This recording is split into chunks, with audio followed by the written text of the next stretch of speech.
Madame la Ministre, bonjour. Merci de nous accueillir. Good afternoon, Mrs. Minister. Thank you for hosting us. There's been a law in 2005 for disabled people. All disabled people are entitled to protection from the community to guarantee their rights. There was a very strong definition of national solidarity. Where do we stand? 15 years later, there are two strong words: national solidarity, to be a full-fledged citizen. And it is after 15 years, when we had the National Conference on Disability in 2020, where do we stand 15 years down the line? And there is national solidarity.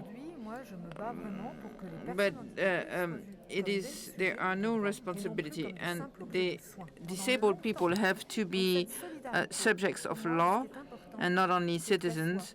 So we want that law to be proactive, to be actual.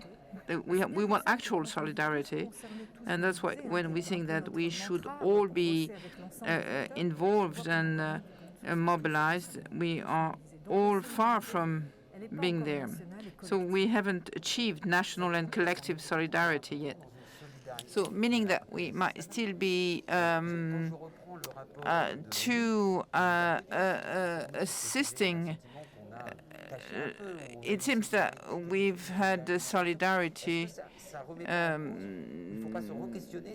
that was not the one that we expected. Shouldn't we challenge this? In fact, we've been quite protective for the past 15 years. You know, protection of people has been the key word. And now we're looking at their emancipation. So we want to give the possibility to people to react and not to be protective anymore. And it's been the beginning of a society which is looking at people for their ability to choose to free themselves. So there's been a UN report, and after the Second World War, we have decided to leave it to the associations, parents' associations, and disabled people to be the players of that construction. And they've done a very good job. But now these people, they're asking us, give us the power to take actions. We do have great professionals in our country, and COVID was a very good experience about that. Now, before we talk about COVID, when you go on the field, it seems that things are moving. Yeah, things are moving a lot in all areas, in schools, inclusive schools, medical, social, are seen as partners within schools. It changes in the way adults are being taken care of with different housing. That inclusive society is on the way. And inclusive housing, you know, for example, I want to develop it. But we want to be able to live in all those mixed generations, to assist people as much as possible. We need to demonstrate that we can assist them, we can help them in making choices for schools, for their jobs, for their daily lives, and for housing. I think that's essential for changing the way we live together.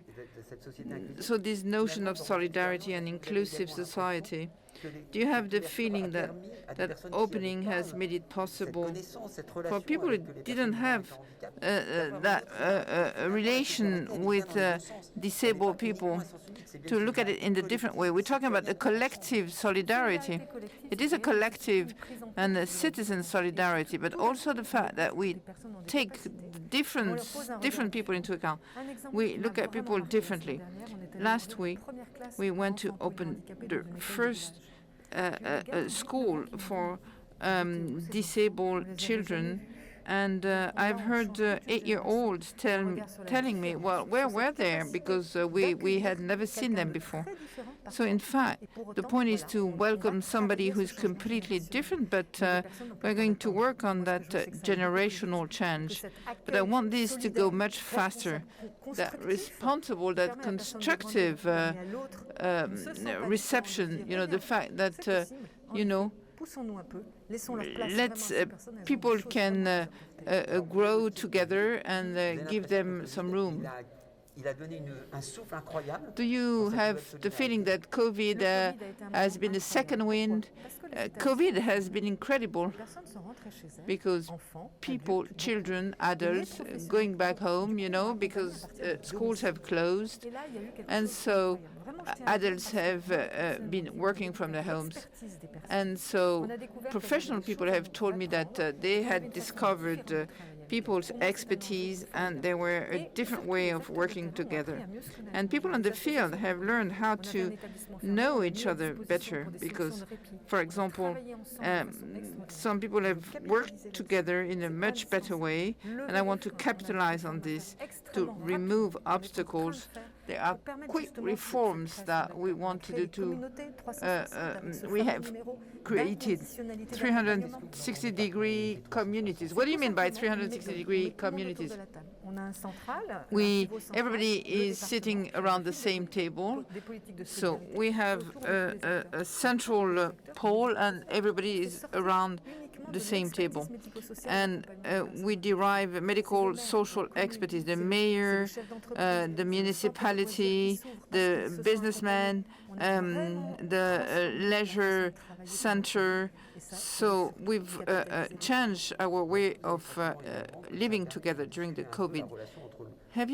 Do you have the feeling that it has changed the health area and the medical social area, and to rethink the problem of disabled people? Has it been a way to change things because we are lagging behind? We are really lagging behind. We've seen that with treatments to disabled people showing serious respiratory risks. In fact, we've helped caregivers to come and explain, or to let people come and explain in the emergency room. How do you connect all players? But here I'd like to address all professionals. In their initial training, assisting disabled people is not developed at all. We need to connect all people, community, medicine, hospitalization at home.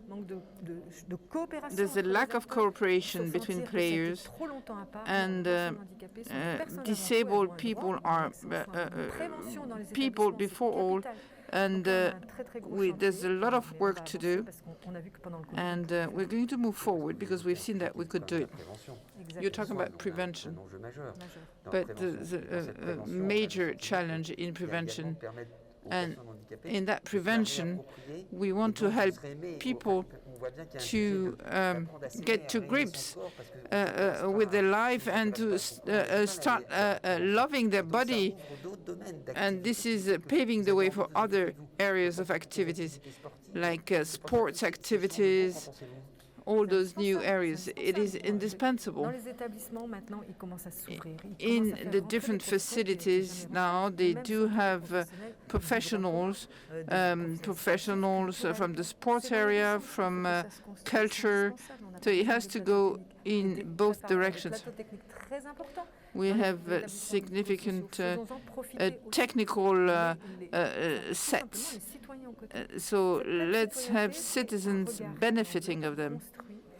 And we want to help them to think that there are things that are possible. To build my body is very important. Gynecologic prevention for women is very important. Some women turn 50 without having seen a gynecologist. So sometimes it has helped them to have a love life, for example.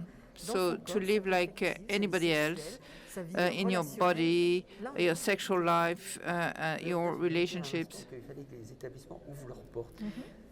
You said that it was necessary for facilities to open their doors. So you think about that new form of solidarity. It could be a platform, but it's a revolution to open the doors of the facilities. But we've done it already, and it is being done more and more, notably thanks to the lockdown in many territories. But there's a great inequality. So I am the minister of disabled people wherever they are. So the expertise for hospitals, for a medical, social institute, we need to connect experts. You know, it's everybody has an expertise, and that's what national solidarity is about. So we need to offer journey to people. And with the person. The person as being a citizen. Some people are saying, but this is not possible, you know, when you are a severe autist. Well, there are communication means, you know, because this is the Stone Age, and there are big challenges ahead of us. We need to give meaning to that policy. We need to give meaning to that inclusive society. It means that we have to live with the others, not like them, but with them, and we need to be able to make it. Do you have the feeling that we are ahead of time when you look at what is happening elsewhere, like in Europe? CHAM is always looking at the European dimension. Don't you think there are examples that we could derive from other countries? When I came in 2017, I went around Europe to see how the inclusive society was being broken down. But we're lagging behind in France because many countries have done that revolution 30, 40 years ago by sending disabled children to normal schools. Now, we're doing it in France now, but we've lost one generation for accepting different. 46 billion are allocated to disability, and that's a lot. But people don't feel it because we have funded walls instead of funded staff and people. And that's a big revolution. So we are getting there. There's a big reform to talk about services to the people. The revolution is underway. It's a complicated one. The medical social world is diffused. There are many associations, but there's a real need. And we're not going to go all the way to the Nordic countries where facilities are closed, because it's not our culture, and we do have differentiated territories. But I'm wondering how we can assist professionals. How do I secure professionals to help people to find a job, to help them in their daily life? That's what the challenge is, to help our professionals, because we have a very nice fabric of medical social professionals to help to assist people, to remove the self-censorship that we have when we feel that we are not going to be able to do it. I used to work with Muriel Pénicaud, and the motto was nobody, everybody can find a job. And so we're changing things. We need to speed up. We need to secure those journeys. We need to show people that it is possible, that it should be a long-lasting assistance, a quality one, and we should take on board the ecosystem of one territory to mobilize everybody. It's a very strong message that you are conveying to the people who are listening to us. In fact, each of us, we should be able to make it. It's an ambition which is shared by many people. So we should be able to make it. We need to understand where the challenges are, and this government should be on the side of associations, players, the different government services on the territories. It's a different working method. We need to capitalize on the lessons learned from the lockdown. We're going to have to live with this health crisis for a long time. So it's the right time to show that solidarity is possible. We just need to make it a reality. Thank you very much. Thank you. Thank you, Philippe de Normandie.